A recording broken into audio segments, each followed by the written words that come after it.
बिस्मिल्लाहिर्रहमानिर्रहीम। زه یم ستاسو ټیچر کلیم الله، ډایرکټر برایټ فیوچر انسټیټیوټ بډخیله ملکنډه. ستاسو سره حاضر یم نن په کلاس نمبر 3 کې، او کلاس نمبر 3 چې دی هغه زمونږ دی د نیبوش چې کوم نیکسټ لیکچر دی نو هغه به مونږ په دې کې په تفصیل سره وایو. مونږ په دې کې که تاسو ته یاد شي نو په دې کې مونږ سلایډز نمبر چې دی نو هغه مونږ رسولی وو د سلاید نمبر دلته چې مونږ راشو سلاید نمبر 11 ته. سلاید نمبر 11 مونږ ته انکمپلیټ پرېښی وو، مونږ وایو چې په دې باندې به انشاءالله په نیکسټ کلاس کې په تفصیل سره خبرې اترې کوو. او دا ګروپ سنډیکیټ ایکسرسایز دی. ما تاسو ته ویلو سنډیکیټ ویل کېږي چې کله تاسو د یو مقصد دپاره رایوځای شئ، یو کار کوئ د یو پازیټیو پرپس دپاره چې خلک رایوځای کېږي نو دې ته سنډیکیټ ویل کېږي. نو دلته دا ایکسرسایز دی، دا د سټوډنټس لپاره دی، او په دې کې دا سټوډنټ نه دا کار اخیستلی کېږي چې کوېسچن د سټوډنټ نه دا دی چې why might the management of an organization not consider health and safety to be a priority. وایي چې د یو ادارې چې کوم منیجمنټ وي، چې کوم د هغوی ټیم وي، نو هغه هیلث او سیفټي ولې په پریارټي سره نه ساتي، دې له ولې ډېر زیات توجه نه ورکوي. دا یو کوېسچن دی. نو دې کوېسچن جواب چې دی هغه تاسو سره زه شیر کوم په نیکسټ سلاید کې. خو دا یو کوېسچن دی چې ولې په اداره کې چې کوم د هغې منیجمنټ ټیم دی نو هغه سیفټي او هیلث ته پریارټي ترجیح ولې نه ورکوي. نو دې جواب ګورو مونږ په نیکسټ سلاید نمبر 12 کې. سلاید نمبر 12 کې د دې کی پوینټس دا وایي چې کوم اهم پوینټس دي د دغې کوېسچن د هغې کې د هغې جواب دا دی. ونې خبره په هغې کې دا ده کمپیټس وذ ادر بزنس ایمز، چې دی به د نور بزنس والا سره د هغې سره به کمپیټ کوي، د هغې سره به موازنه کوي. ټیک شو. هغه به ریکوایر ټایم اینډ ریسورسز. دی به وایي چې دا خو چې کله سیفټي راځي نو هغې لپاره به ټایم ډېر زیات لګي، یو کار به په پراپر پروسیجر باندې کېږي، د هغې لپاره به ریسورسز پکار وي. نو دا کار خو ډېر زیات ګران کار دی، دې لپاره خو ډېر زیات وسایل پکار دي، دا خو یو ډېر زیات هیوي ډیوټي کار دی. لکه فار ایگزامپل زه اوس ویم چې زه یو لیډر دی، یو سړی ده، او هغې دپاره به 2 کسان ولاړي چې دا کله کس بره چت ته خیجي، پینټینګ کوي یا په دیوال صفایي کوي یا بل څه کار کوي، شیشې صفا کوي یا اے سی ټیک کوي، انیثینګ څه کار کوي، دې لیډر ته به 2 کسان ولاړي. نو دا خو ظاهري خبره ده چې د یو کس کارو او هغه مونږ 3 کسانو ته کانورټ کړو، نو په دې کې ظاهري خبره ده ریسورسز ولګېدله. ښه بیا به ټایم به پکې لګي، یو کار به په ترتیب باندې کېږي نو هغې به ظاهري خبره ده هغې کې به ټایم لګي. نو اولنی پوینټ په دې کې دا دی چې یو ارګنایزیشن د هغې منیجمنټ ټیم چې دی دې ته نه تیارېږي چې یاره هیلث او سیفټي دې راشي چې په هغې باندې د هغه نه پیسې لګي، د هغه نه ریسورسز لګي. او دویم اهم پوینټ د پیسو دا خبره سین ایز ا کاسټ ټو بزنس. دا دویم پوینټ دی چې اګنورنس آف ټرو کاسټ آف انجری النس. دی چې کم انجری او کم النس راځي هغه دی اګنور کوي، بس یې به پرېږده مړه، کېږي به هر څه چل چې کېږي به د هغې کاسټ ته دی ځان نه تیاروي. په دې باندې به څونه خرچه راځي، یو کس زما سره زخمي شي بیمار شي څونه څه به پرې راځي، دی دا اګنور کوي، بس یې به پرېږدی، دا بله څوک دا پیسې ورکوي. دریم اګنورنس آف لیګل ډیوټیز. بل دی د لیګل ډیوټیز نه چې کوم د عدالت هغه چکرې دي او دا دي هغه دي د هغې نه هم هغه هم یېروي، هغه هم اګنور کوي، هغه هم یېرولو کوشش کوي. او څلورم نمبر پوینټ دا دی اګنورنس آف هیزرډز. بل دا دی چې دی چې کوم خطرات راځي هغه هم یېروي، چې بس به بس خطرات دې راځي به ګورو به ټایم سره به کتلی کېږي. نو دا 4 پوینټس دي چې په دې وجه باندې یو د ارګنایزیشن یو منیجمنټ ټیم چې کوم دی نو هغه نه تیارېږي دغه ته چې دلته دی هیلث او سیفټي راشي. د دې جواب موږ ته په سلاید نمبر 12 کې میلاو شو. نیکسټ دا خو اسان دی، دا ستاسو کویز دی چې what barriers might there be to good health and safety practice. کم بیریرز دي کم رکاوټونه دي هغه مونږ په هغه پریویس سلایډز کې په تفصیل سره ویلي دي. ډیفاین د ټرمز هیلث څه ته وایي، سیفټي څه ته وایي، ویلفیر څه ته وایي، دا هم مونږ په پریویس سلایډ کې په تفصیل سره ویلي دي. په کار دی تاسو ته یاد دي او تاسو دلته د جواب ټیک ټاک طریقې باندې ورکړئ. سلایډ نمبر 14 چې دی دا مونږ element 1.1 کور کو، وس element 1.2 دی. 1.2 کې دا مونږ هغه دویم دغه پوینټ او دغه هغه سیکټر دلته ډیفاین کوو او هغه دی reason for maintaining and promoting good standards of health and safety. دا دغه وجوهات دي چې مونږ ولی هیلث او سیفټي مونږ د دې خیال ساتو د دې وجوهات څه دي. دا به د ګډ سټینډرډز د ښه سټینډرډ فالو کېدو دپاره د دې وجوهات څه دي. ګورئ داسې چې ځینې خبرې د دنیا کې څه سټینډرډ څه قوانین جوړ شي د هغې به تو خیال ساتئ، د هغې په بنیاد باندې به تو ځان له هغه معیار حاصلې. که چېرې هغه معیار تو نه حاصلې نو ستا ارګنایزیشن ته هغه سرټیفیکیټس او هغه NOC چې کوم دی نان ابجیکشن سرټیفیکیټ یا لایسنس هغه ته نشي میلاوېدی. لکه څنګه چې تاسو به بهر ملکونو کې کتلي چې هلته یو اګریکلچر کمپني نو په کار چې هغوی سره اګریکلچر انجینیري نو هغه ته به اعلی هغه د فرم چلېدو یا د ارګنایزیشن چلېدو به هغه ته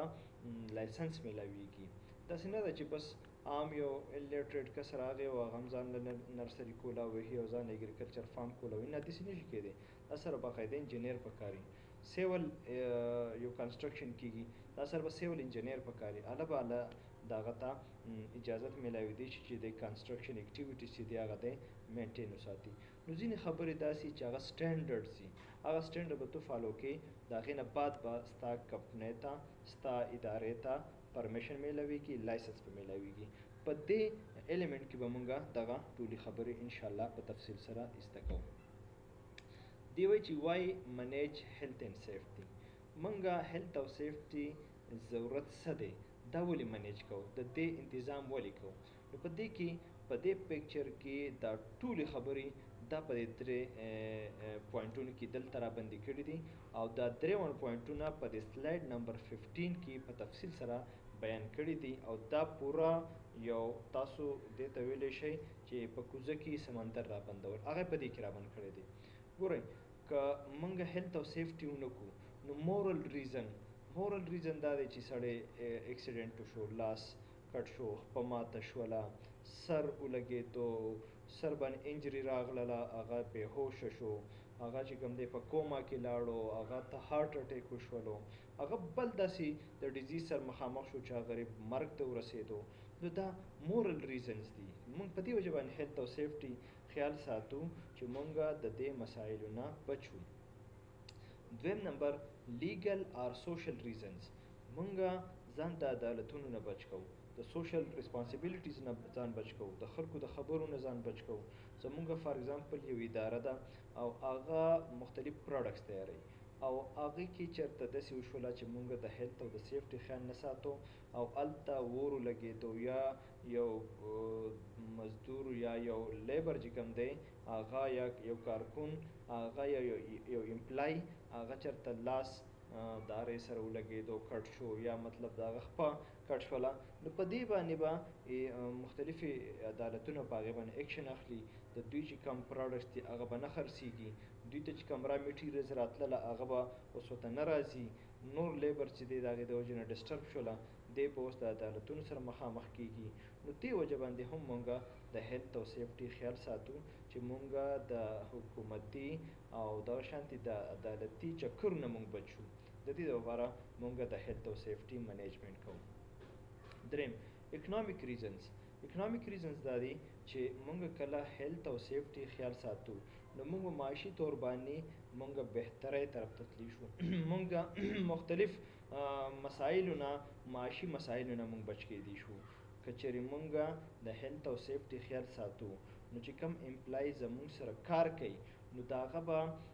په مونږ باندې چې کوم د هغه کلیم راځي داغه چې کوم میډیکل کلیم راځي، داغه چې کوم اوور ټایم کلیم راځي، دا خبرې مخکې را روان دي. په نیکسټ سلایډونو کې به دا موږ ون بای ون په تفصیل سره وایو. خو ما تاسو ته وویل چې دا 15 نمبر سلایډ چې دی دا امپورټنټ په دې دی چې په دې کې مونږ ډېر په اسانه باندې دا زده کړه کولی شو چې دا هیلث او سیفټي مونږ ولې منیج کوو، د هغې ریزن څه دي. نو هغه 3 نمبر پکې دی اکنامک ریزن، چې اکنامیکلی به ته سیف یې، ستا به بېجا پیسې نه لګي، ستا به په امپلایز باندې چې کوم د هغه کلیمز دي، میډیکل کلیمز دي، د هغه چې کوم انشورنس دی هغه په تا باندې نه راځي. نو دې وجه باندې به تو سیف یې، تا ته به دا مسایل نه راځي. دا د سایز آف د پرابلم، دا یو سروې شوې ده ګلوبل سټیټسټکس فرام د انټرنیشنل لیبر ارګنایزیشن ILO سیف ورک پروګرام. دا انټرنیشنل لیبر ارګنایزیشن چې دی دا د لیبر یو بین الاقوامي اداره ده کوم چې د یونایټډ نیشن تحت کار کوي. هغوی یو سروې کړې ده او د هغې سروې سره ریپورټس هغه په دې سلایډ کې سلایډ نمبر 16 کې ستاسو سره شیر کړي دي، چې په هغې کې وایي چې 270 million accidents and 160 million disease a year due to work. دی وایي چې کله هیلث او سیفټي خیال نه ساتل کېږي نو زموږ سره به څه چل کېږي، 27 کروڑ ایکسیډنټ به زموږ سره اکر کېږي، 16 کروڑ چې کوم دی دا ډیزیز د هیلث او سیفټي خیال نه ساتلو په وجه باندې دا اکر کېدی شي. 2 million fatalities a year، په یو کال کې 20 لاک چې کوم دی هغه مرګونه واقع کېدی شي. 4% of global GDP is lost. او ما تاسو ته وختي خبر وکړله چې د هیلث او سیفټي خیال نه ساتلو په وجه باندې مونږ د اکنامک پرابلم سره مخامخ کېدی شو. نو اکنامیکلی مونږ چې کله د ملک GDP راوځي نو چې کله هیلث او سیفټي خیال نه ساتلی کېږي نو 4% په هغې کې GDP کې لاس راځي، هغه به ډیکریز کېږي. او لاست نمبر پوینټ کې وایي چې 3,55,000 on the job fatalities each year. during the job چې کوم دی 3,55,000 خلک هغه د هیلث او سیفټي خیال نه ساتلو په وجه باندې هغه د مرګ سره مخامخ شوي دي. سلایډ نمبر 17 هغه بیا ګروپ سنډیکیټ ایکسرسایز دی چې تاسو به دا ایکسرسایز کوئ، دا به تاسو زده کوئ او د جواب به تاسو په خپل باندې تیاروئ او دا تاسو ته د لرنینګ دپاره یو اپرچونټیز درکوي. دې کې وایي چې an employee at your workplace has been seriously injured in a workplace accident. ستاسو سره د کار په ځای کې یو امپلای و او هغه انجری هغه ته راغله، هغه اکسیډنټ هغه ته راغی، لکه څنګه چې دا یو پړی دی او هغه کې په لار کې پروت دی او په هغې باندې د امپلای چې دی دا راوغورځېدو. نو څه چل به کېږي؟ in groups as indicated by the tutor list the possible effects and implication of this accident on. was د دې accident په دې injured employee باندې څه اثر وي، په کمپنۍ باندې به څه اثر وي او په لاین منیجر باندې به څه اثر وي. دا درې واړه امپلیکیشنز د دې افیکټس په صحیح. نو دا په نیکسټ سلایډ کې مونږه په تفصیل سره ګورو. راځو سلایډ نمبر 18 ته او هغه دا دی چې که چیرې اولنۍ خبره انجرډ امپلای ده، ځکه چې خلک خبره کوي چې کوم ځای اور بلیږي هغه ځای ګرمي. نو اوس خو تکلیف په چونکې په امپلای باندې راغی، نو چې کوم انجرډ امپلای دی هغه به څه چل کېږي، هغه ته به کوم مسایل دي، هغه ته به پین اینډ سفرینګ، هغه به د یو تکلیف سره او د یو درد سره مخامخ وي. هغه به لاست ټایم ویجز، د هغه ټایم ضایع شو، د هغه چې کوم ویجز و، د هغه چې کوم سیلري و هغه افیکټ شوله. امپیکټ آن فیملی، د هغه په فیملی باندې اثر پرېوتو. ظاهره خبره ده کېدای شي دا د فیملی واحد د انکم د هغې ذریعه وه، د انکم واحد ذریعه وه چې دو به پیسې ګټلې، دو به کور ته په هغې باندې راشن راوړلو، په هغې باندې به خپل بچي ساتله. نو د هغه په وجه باندې د هغه فیملی ډسټرب شوله چې دی کله زخمي شو. انګوینګ امپیکټ آن ورک، او بله دا چې کوم کار کوو نو هغه ورسره هم اثر انداز شو، چې کوم کار له روان و هغه کار ورسره هم اثر انداز شو. دا د دې امپلای د انجرډ کېدو په وجه باندې. اوس چې کله د امپلای انجرډ شو، د زخمي شو، نو کمپنۍ ته به څه نقصان وي؟ پیمنټ آف سیک پے، دا کمپنی به چې کله څونه پورې دی بیمار دی نو دا دې ته به د پیمنټ کوي، دا کمپنی به ورته پیمنټ کوي، ځکه چې دی خو ډیورینګ دی ورک چې دی هغه د زخمی شوی دی، دی راغورځېدلی دی، کمپنی دې ذمهوار ده چې دوی ته به پیمنټ کوي. اوور ټایم کور فار امپلای، بیا به د ده دپاره بل دغه نیسي امپلای به نیسي، هغه له به اوور ټایم ورکوي. ریکروټمنټ کاسټ فار ریپلیسمنټ، د ده په ځای چې بل امپلای راولي نو هغې باندې به خرچه کېږي، ریکروټمنټ د هغې لپاره به اډورټایزمنټ کېږي یا به مطلب بل کس هایر کېږي، لویه مسله به وي. دریم انشورنس کلیمز، د دوی به کوم چې انشورنس دی، انشورنس تاسو پېژنئ چې کله دا بیمار شي یا دی زخمی شي نو په کمپنۍ باندې به د دوی میډیکلي د دوی به پیسې ورته ورکولي. فاین او پروسیکیوشن، په کمپنۍ باندې مختلف پینلټیز لګېدلی شي، مختلف فاینز پې لګېدلی شي، سزاګانې پې هغه په دې باندې ختلی شي، عدالتونو سره به دا کمپنۍ مخامخ کېږي. انکریزډ انشورنس پریمیمز، او بل د دې کمپنۍ انشورنس پریمیم به سیوا شي، لکه مثال مخکې د کمپنۍ چې کوم وه نو هغه د 10